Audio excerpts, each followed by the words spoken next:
All right. So to construct a confidence interval, so the first part is to decide what confidence level you want. Right? In some situations, you don't really have a choice. The problem will dictate that for you. But the idea is for you to kind of get a sense of how wide you want your interval to be, and that'll dictate whether or not you want a large confidence level or you want something a little bit smaller. All right. The ones that we choose from are 90, 95, and 99%. Right? It's typically subjective, but sometimes there's a rationale as to why you select one as opposed to the other. The original reason for why 95% was the most commonplace value was because a researcher decided, well, if I conduct an experiment 20 times, I only screw up once. So I'm right 95% of the time, so I'll just go with that. All right, so that's pretty flimsy, but since that individual was the first person to kind of get to this idea, they were able to kind of set the background parameters. All right, find the sample proportion, and then determine the mean and standard deviation based off of that sample proportion. This is where it gets tricky because z-scores come into play. What we're looking for based off of our standard error is how far away that value or those values should be from your assumed value, right? In which case you're dealing with the p hat value, all right? So this is going to give us what's known as the margin for error or margin of error, all right? So these values are the most important part of the confidence interval because the p hat is going to be the easiest thing to come up with. The margin of error is going to be the more challenging thing. These formulas are given to you in your formula sheet. The issue is they're not given in a clean sort of way, right? So it's given in a more general sort of way, and that's generally not a good thing, right? So it's more of a verbal representation of the formulas. You still have to know what it means in numerical form, all right? So formal definition for 95% confidence interval. So you have that, but it's not really the best way to represent the formula, except we got to start somewhere. What we don't want to do is memorize different formulas for different confidence levels. So what we typically say, and I'm going to steal my own thunder here a little bit, is p hat plus or minus z sub alpha over 2 times the square root of pq over n, where alpha is equal to 1 minus the confidence level.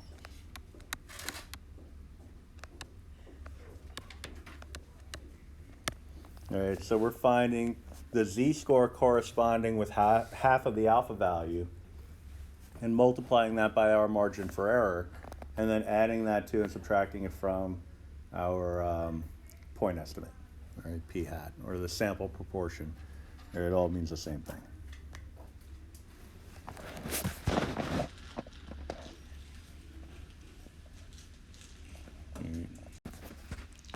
So, the example, City Council commissioned a statistician to estimate the proportion P of voters in favor of a proposal to build a new library. The statistician obtained a random sample of 200 voters. So that's an n value of 200. That's our sample size. With 112 indicating approval of the proposal. So that's the success value of 112. What is a point estimate for P? Well, the point estimate is P hat. P hat is the point estimate. That's x divided by n. So 112 over 200. You could leave it like that, or you could get it in decimal form. Correct. All right. What we need is the 95% confidence interval estimate for the true population proportion P. All right. So the confidence level, CL, as our abbreviation, is going to be 0.95, which means alpha, which is 1 minus the confidence level, is going to be 0.05, and alpha over 2, which is half of that, is going to be 0.025. All right, so what I need is the point estimate plus or minus the z-score associated with that alpha over 2 multiplied by the margin for error. Right, so I'm looking at, again, I'll rewrite the formula, p hat plus or minus z alpha over 2 times the square root of pq over n. All right, so there are modifications to this formula. Sometimes we actually use the p hat, but we only use that if it's not reasonable to assume a 50-50 relationship or any other kind of assumed relationship between the population parameters. So when you're looking at, for example, a vote, build a new library, don't build a new library. In the absence of any information, I would assume it's a 50-50 either way, right? But if you had some indication that maybe there are more people that are likely to vote for this library than not, so they say historically, you know, new building proposals pass at a rate of 75%, then you can make that as the assumed population proportion and go from there. But there's no reason to think that. So in the absence of that kind of information, we assume that P and Q are each going to be 0.5, right? Equal chance of success and failure, so a flip of a coin. Any person selected at random, you ask them, you want the library or not, we would assume that there's a 50-50 shot that they're going to say one or the other. All right. So p hat 0.56 plus or minus z of 0.025 or sub 0.025 times the square root of 0.5 times 0.5 over the number of values in the set, which is 200. All right, so we need all these calculations. Do we get the z-score formula? You get, Or it's in our, I don't even remember if it was in. you get the confidence interval formula, but I can't remember off the top of my head. I don't think so, Okay. but I'll double check in a couple minutes. Well, we can make one if we don't. Yeah. All right, so And why did you put like 0.5 for P&Q? because in the absence of any other information, we have to assume that there's a 50-50 chance that people would select to vote for the library or not. All right, so I'm going to select inverse norm on 0.025 to get the z-score associated with that value. So that's where the 1.96 that it was coming from on the previous page, but I don't, like I said, I don't want to have to worry about memorizing different formulas for different situations. So the calculator is going to figure that out for us. But I also don't want to overround this. I want to keep this value the way it is. So I'm going to store this in as z. So I'm going to do 0.56 minus, well, actually the plus will really be the minus, so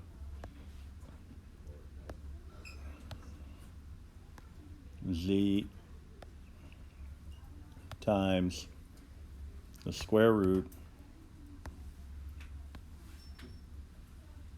of, well, 0.25 really, over 200. So you get one bound.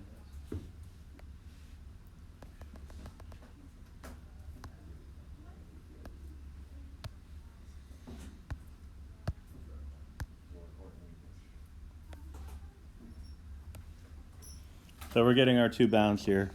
So our confidence interval is going to be the p hat, or the p value, because we already know what p hat is.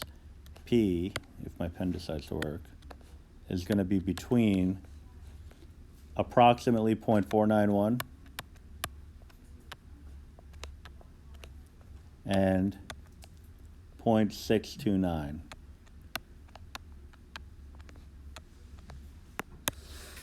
All right, so we just need a conclusion statement. We're always going to need a conclusion statement. My symbol here is a little wonky. So we would say that we are 95% confident that the true population proportion of individuals who would support the proposal, whatever the phrasing is, let's see, would approve the proposal is between 0.491 and 0.629. So we are 95% confident that the true population proportion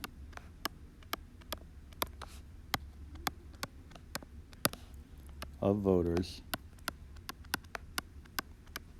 who would approve the proposal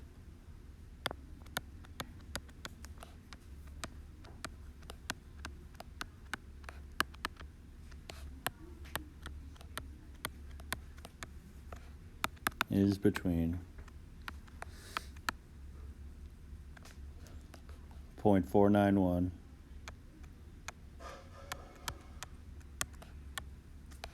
and 0.629.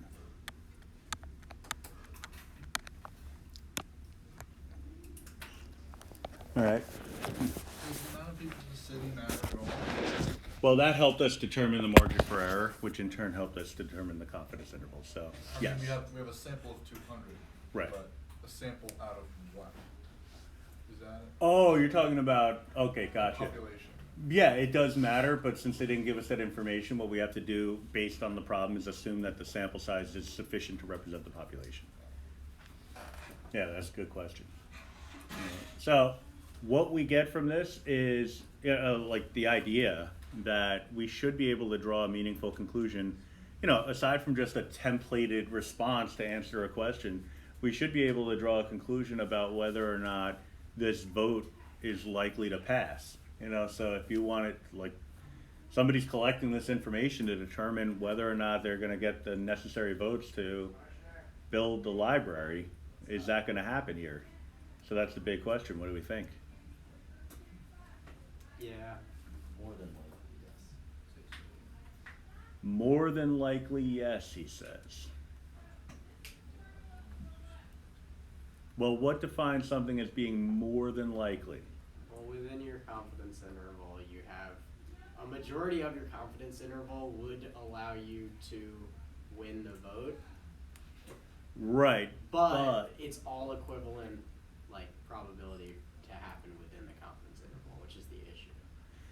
so, And I guess it also does, to an extent, have to do with common sense regarding the population, because if we did have, say, an infinitely large city, then it would in fact be, I think, we would have no way of telling. right. Despite the fact that there would be more statistical possibilities on one side, the possibility that it's on either side of it, I think would still be equal, right? Right, but assuming that this random sample is representative of the population, it was drawn using appropriate statistical techniques, we can assume that any conclusions we draw involving this sample would be appropriate for the population. So we have these numbers. I will tell you that anybody looking to, like, if I were the person that wanted to build a library, and I use this data to help me convince others that this vote is going to pass, I would be very nervous now. All right, as in, I would be now very unsure as to whether or not this vote is going to pass. All right. What would be assuming it's a simple vote, no electoral college. Assuming it's a simple vote, what's the benchmark for passing? 50%, right? 50 plus 1. Right, yeah, the benchmark is 50, all you have to do is get over that, all right? So, a confidence interval is telling us the percent of possible intervals, possible samples that would capture the true population proportion, all right? So if I constructed, so I have a 200 unit sample here. Let's say I repeated this process 200 more times, 1,000 more times, 100,000 more times. 95% of those samples, when I compute the population proportion, the confidence interval, would capture the true population proportion. All right. What this is telling me is that 0.5 is in that likely outcome. All right, and 0.5 is that benchmark of uncertainty, right? It could go either way. But a percent value below 0.5 is also in that interval, correct? There is a number, there is a percent value that's below 0.5, yeah? All right, and there's some values that are above 0.5, yeah? So you have uncertainty because we're not looking at an interval that is strictly above or below that benchmark of 0.5. Now, I would be convinced that the vote was going to pass if both ends of this interval were above 0.5. I would be convinced that the vote was not going to pass if both ends of the interval were below 0.5. But because it's straddling the 0.5, it's telling me that there's uncertainty because 0.5 is living in that interval, and so are values on either side of it. Right? So now I don't know which way it's going to go. It's completely uncertain. If we change the confidence interval to say 99%, wouldn't that also change our certainty about the vote? Correct. 'Cause I'm So, thinking if they put it as 99, then they could say that they were certain. well, that's the big question. If I make it 99%, is that going to make my interval Or no, wider it would be or 99, narrower? 90%. 90%, yeah. If you lower your confidence level, then that's going to narrow down the interval, and that could make it north of 50%. The issue is, just in the definition of confidence level, you're now saying you're less confident, right? So you're creating an interval that you're very confident in, but only at 90%. So you're confident, you're 100% confident in your 90% interval, as opposed to being maybe, let's say, 80% confident in your 95% interval. You know, I just threw those numbers out there, but you're creating different maximum levels of confidence depending on what you select as your confidence level. So it's kind of weird in that regard, but and mind bending, which is why we spend time on logic, because you can kind of fall into a logic trap and not so much the calculation trap. Because this, very easy to do. Math-wise, I'll show you. I mean, stat, test, 1 prob z interval, pop in the old 112, the 200, pop in a 0.95, calculate. Calculator's going to do it for you. All right, you just got to know which function to use. So all that work I did out by hand, in some cases you won't have to do any of that. In some cases you'll have to do all of it. It depends on the way the question is structured on the AP and on my test. All right. But again, stat test, that stat test menu is where you find all the shortcuts to all this stuff. All right. So in this case, it's a 1 prob z interval. So coming up with the numbers is never going to be the problem. Interpreting what those numbers mean in context is always going to be the problem. All right, and that's why you got to really kind of dive deep into this. All right. Yeah. So the next one is asking us to do a 99% confidence interval, like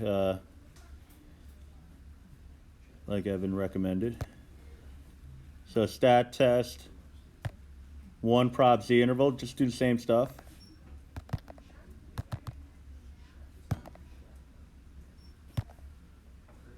Just make it 0.99. Oh, I got additional stuff. It's 1 prop z. 1 prob z interval is the one you want. Because otherwise you get a z statistic and a p-value and all that stuff, yeah.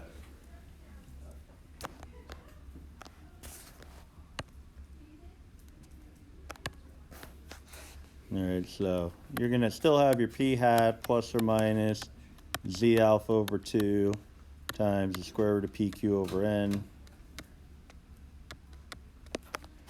It's 0.56 plus or minus the z of 0.005, because 99%, 1 minus 0.99 is 0.001. Cut that in half, it's 0.00. I'm sorry, 1 minus 0.99 is 0.01. Cut it in half, it's 0.005. And we're going to have still the same 0.25 over 200 but the Z statistic is going to be different. Ultimately, that's all going to lead us to this interval, point 470 and 0.650.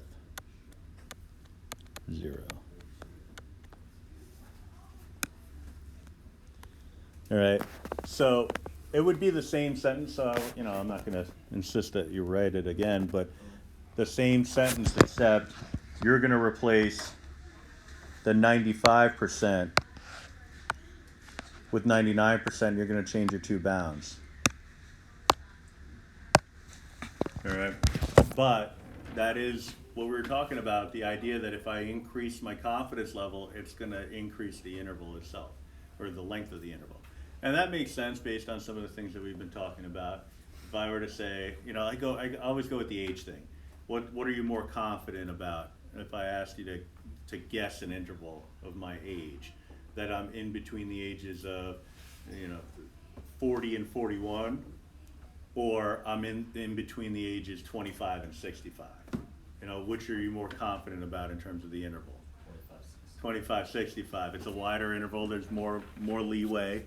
If you screw up, you're probably going to screw up and still end up in the interval. Okay, wait, this would be a logic scenario though. What if the first sentence says,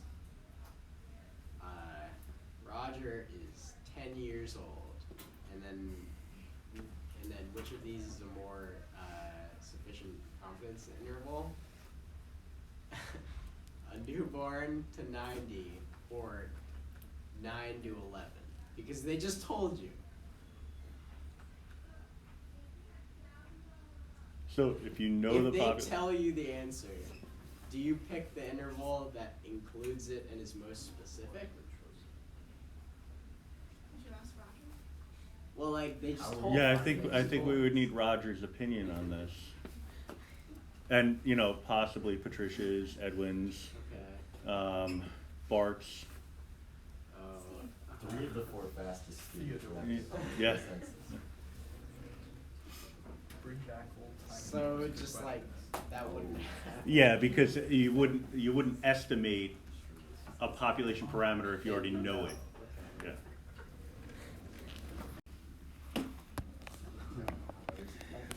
So next up is the population mean, which follows pretty much the same format in terms of the Z statistic and your point estimate, you know, except the point estimate is now an X bar, and also the standard error, but except in this case, the standard error is no longer the square root of PQ over N, it's sigma over the square root of N.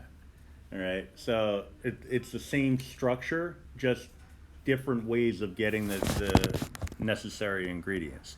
All right, but in terms of the steps, there was a lot of copying and pasting. You know, I just replaced certain things, you know, and so I'm sure there's several typos in here. I'm sure you'll find them all.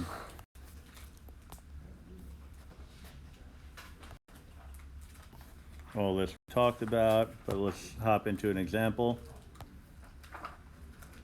Average price of 40 recently purchased Westchester homes taken via an SRS was $730,000.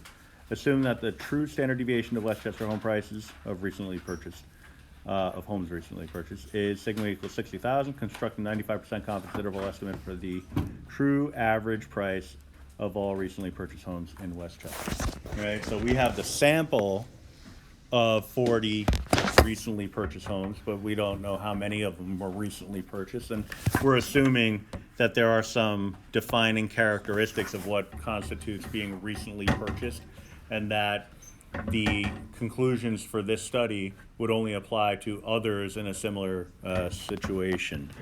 All right, so we have N is equal to 40, X bar 730,000.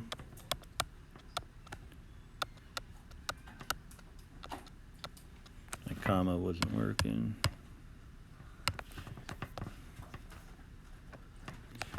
Now they tell us that we're assuming that sigma is equal to 60,000. So that's not related to the theta, geez, wrong course. That's not related to the sample. That's related to the population. All right. Now it's kind of a weird occurrence. We're gonna learn how to do the confidence interval related to population means, but down the line we're never gonna really assume that we know what sigma is, because we end up with kind of like a circular logic sort of thing, where if you know what the population standard deviation was, then you probably already knew what the population mean was. Otherwise, how would you have been able to compute the population standard deviation? You know, so why are we estimating a population mean if we already know what it is? Right? So, but we got to start somewhere, and so this is where we're at. So, x bar plus or minus z alpha over 2 times sigma over the square root of n. Most of this information we already have. We're working with a 95% confidence interval estimate. All right, so x bar plus or minus z sub 0.025 times sigma over the square root of n. And then we could put in our real information, 730,000.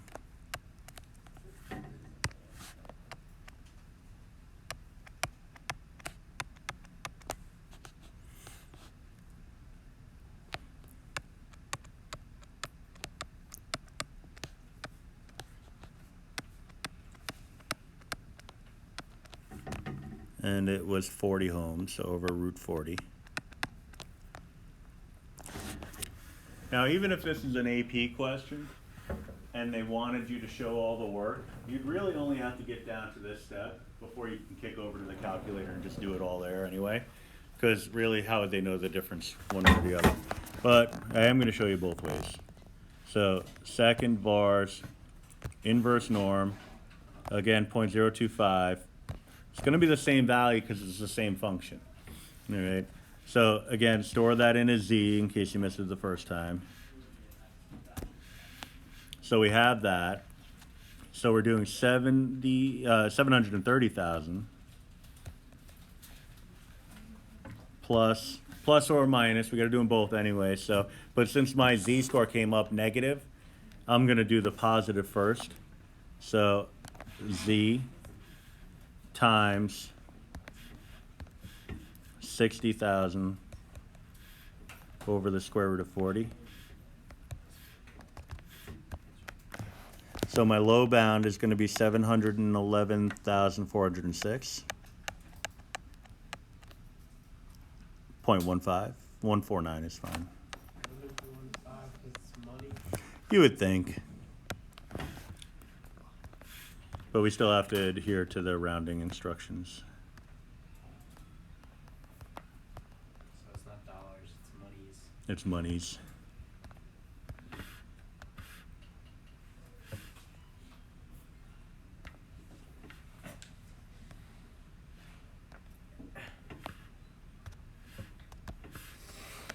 So 748,593.851.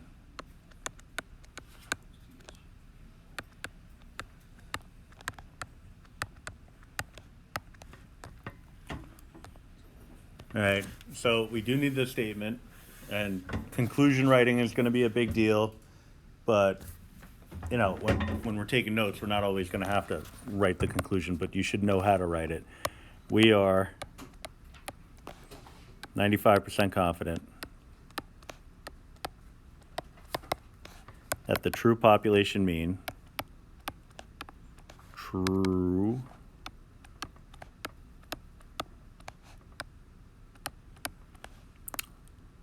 sale price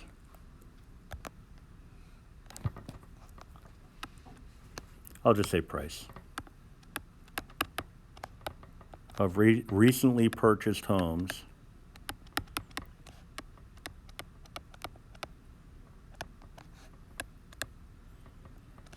is between those two numbers. Now I can put it in money form, near a cent.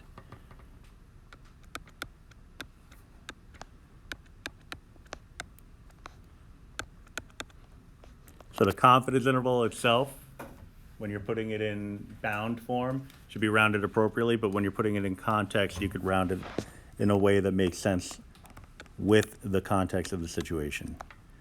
That's not a me thing, that's an AP College Board thing.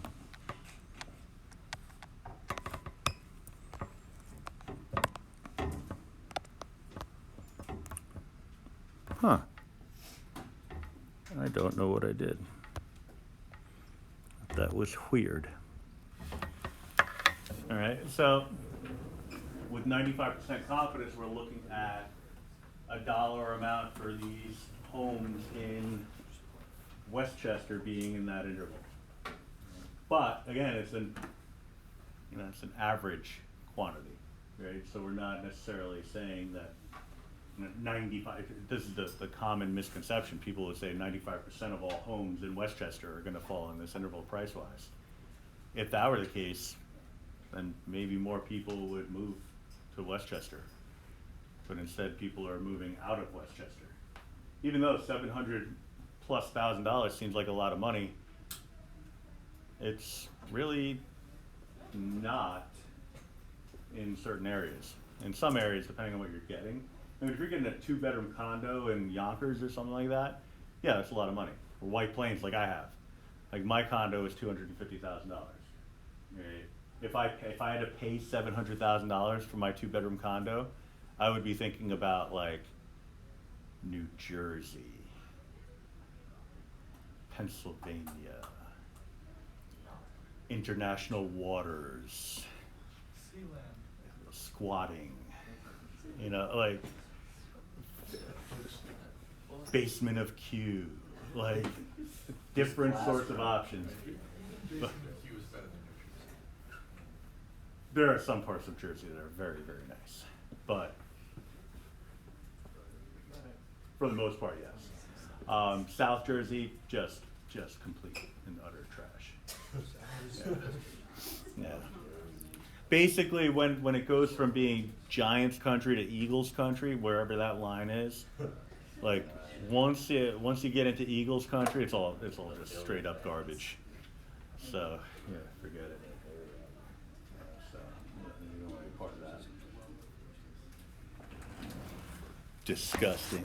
So anyway, on the calculator, stat, test, we want a we want a Z interval. Z interval is the one you want. It calls for the sigma value. Now, you'll see in your menu that you have an option for data or stats. Data, I mean, it sounds weird to say this, but you're only selecting data if you've typed in data. Because people they get this far in the course and they think that every number that they type in their calculator is data. Data are the raw values that we are trying to summarize. When we're talking about means and standard deviations and stuff like that, we're talking about summary statistics related to data. Data are just the raw values, observable values from a situation. So I want to select stats because I didn't type in data. All right, 60,000 was my population standard deviation. My sample mean was 730,000, and N was 40, and my confidence level 0.95. So calculate without even a moment's hesitation. It gives me all the values that I wanted. So that's great news. So then I'm just going to do that again because the next problem is asking us to do it at 99% confidence. So stat, test, Z interval. Just make that 95 into a 99.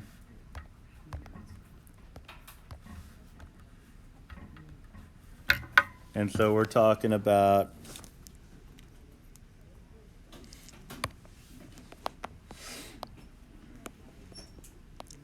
so 99% confidence interval. So I'm kind of changing it up a little bit. We're not going to get the critical value. Just the confidence interval itself is 705, 563.538, 754,436.462.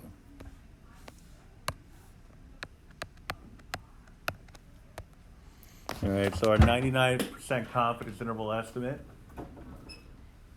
compare it to the 95%, and you can see it's a wider interval, right? Because we're trying to be more confident. So again, we want to have more space, more margin for error, more ways to screw up and still be right.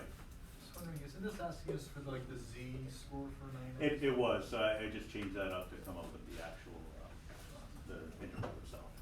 Just because I was looking at the clock. Always a factor. All right. So for homework, just do page 17. It's not a lot. It's pretty much what we were doing.